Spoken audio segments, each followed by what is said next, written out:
voiture pour pouvoir prendre le biporteur et je me déplace à Nantes qu'en biporteur.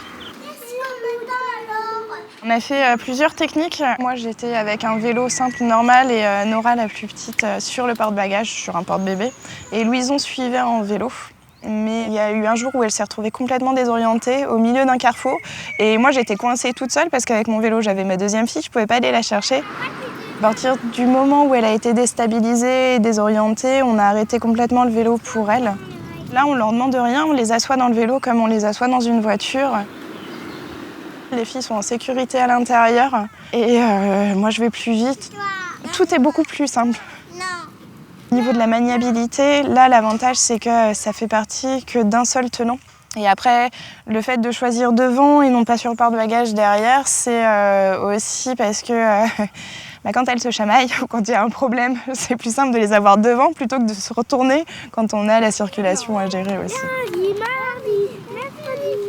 On n'a pas pris d'assistance électrique par choix. Juste pour se dire que au moins, pour moi, je faisais un sport dans la semaine. Aussi par défaut aussi du prix.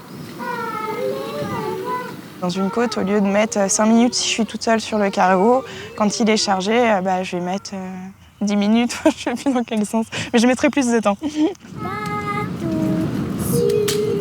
Vu qu'il n'avait pas d'assistance électrique, on a demandé d'autres compétences à notre vélo. Qu'on puisse l'emmener en vacances, qu'il nous suive partout et qu'il soit pratique quotidiennement. C'est le seul cargo qui peut se défaire, tout ce qui est barre de fer, tube de fer, on peut tout démonter.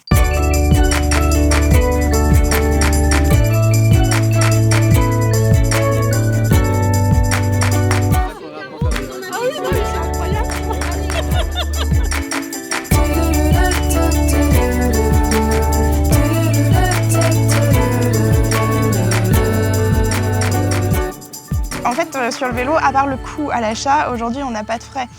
On va avoir des frais d'entretien qui vont venir, des frais d'usure de pièces. Mais je pense que par rapport à une voiture, on devrait s'y retrouver assez rapidement.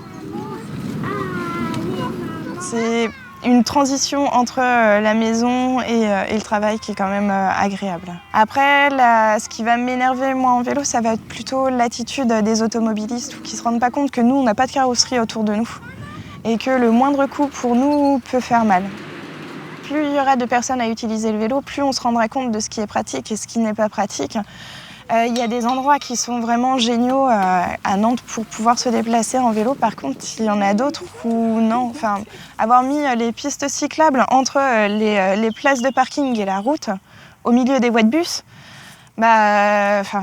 c'est pas le top, quoi. Et je sais que ce sont des voies que je vais éviter de prendre avec les filles. Cheval, fais-moi confiance. C'est la liberté d'une voiture, mais avec le côté pratique du vélo. Quand il n'y a pas les enfants, en fait, on peut aller faire les magasins, se garer et hop, tout mettre dans le coffre pour rentrer tranquillement.